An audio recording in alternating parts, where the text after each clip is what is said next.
There are 7 types of car owners in the world, and the gap between level 1 and level 7 is not just money. It is a completely different relationship with the machine sitting in your driveway. Most people never make it past level 3. A few obsessives live permanently at level 6. And level 7?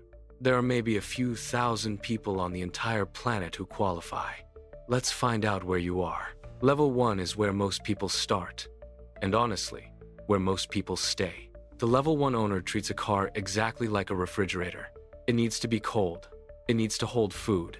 It needs to work when you open the door. That's it. Emotion does not enter the equation. They buy whatever Consumer Reports recommends. A Toyota Camry, a Honda Civic, a Hyundai Elantra. Something reliable, something beige, something that starts every morning without drama. Oil changes happen once a year, whether the car needs it or not. The tires get replaced when someone at the gas station points out that they can see the metal. The level 1 owner has never once said the words, "This car makes me feel something." They have said, "This car gets me to work," approximately 4,000 times. There is nothing wrong with level 1. It is logical. It is economical. It is also completely soulless. Level 2 is where the car stops being an appliance and becomes a status update. The level 2 owner does not care about horsepower. They care about the panoramic sunroof. They care about the 1-2 speaker Bose system. They care about the heated steering wheel, the ambient lighting that changes color, and the screen on the dashboard that is exactly 2 inches bigger than their neighbors.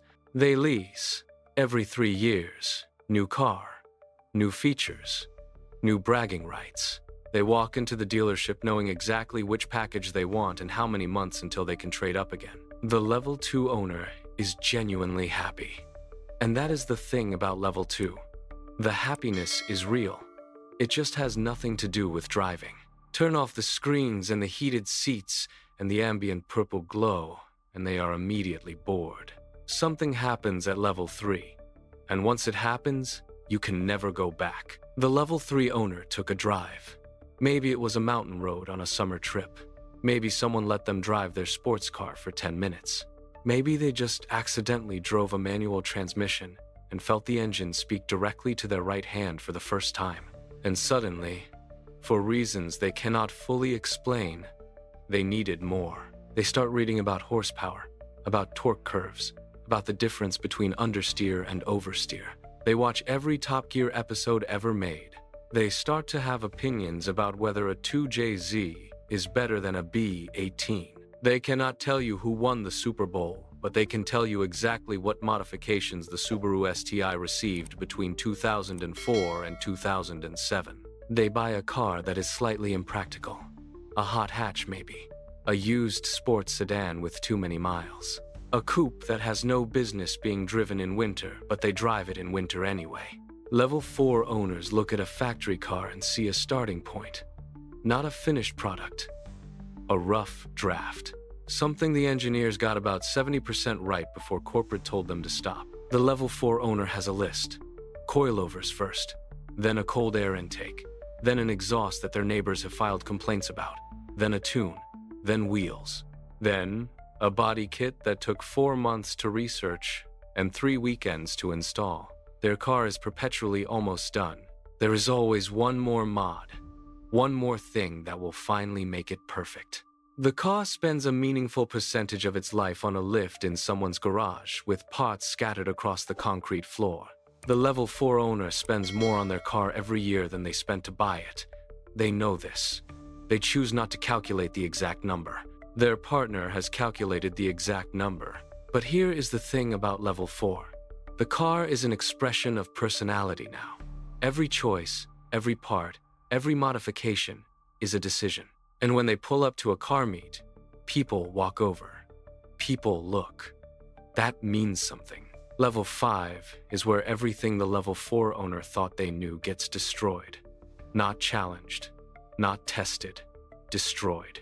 The level 5 owner found the track, and the track told them the truth in the most humiliating, clarifying, and life-changing way possible. Because the track does not care about your Instagram following. It does not care about your exhaust note or your carbon fiber mirror caps, or the fact that you won every stoplight sprint on your commute for 6 consecutive months.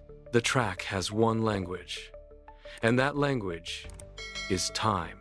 All those modifications, all that confidence, all those YouTube videos about driving technique, none of it mattered. The first time on track, they got passed by a stock Miata, driven by a 60-year-old accountant in a helmet that was slightly too big. No body kit, no aftermarket wheels, stock exhaust, stock suspension, stock everything.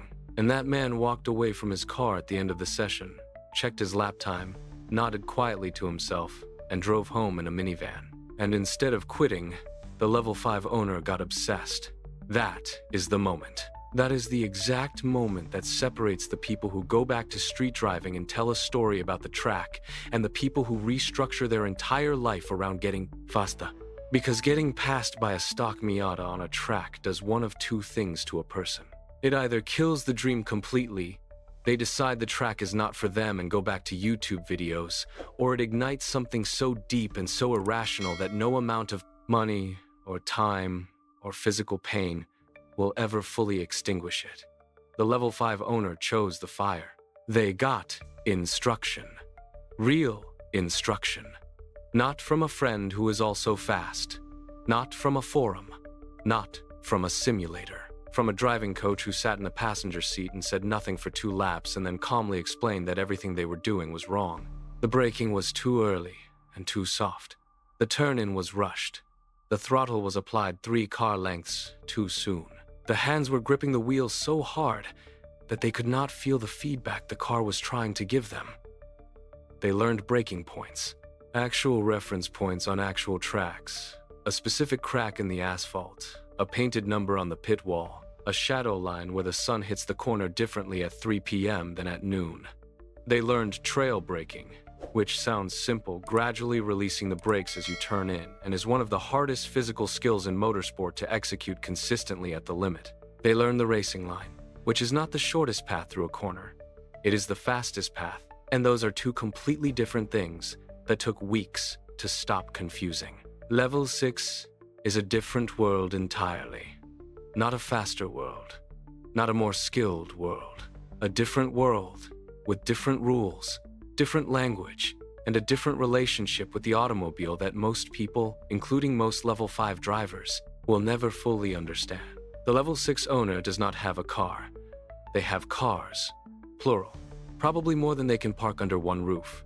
A daily driver that is itself nicer than 99% of cars on the road. A weekend driver that comes out in good weather only, driven on specific roads chosen specifically for the experience.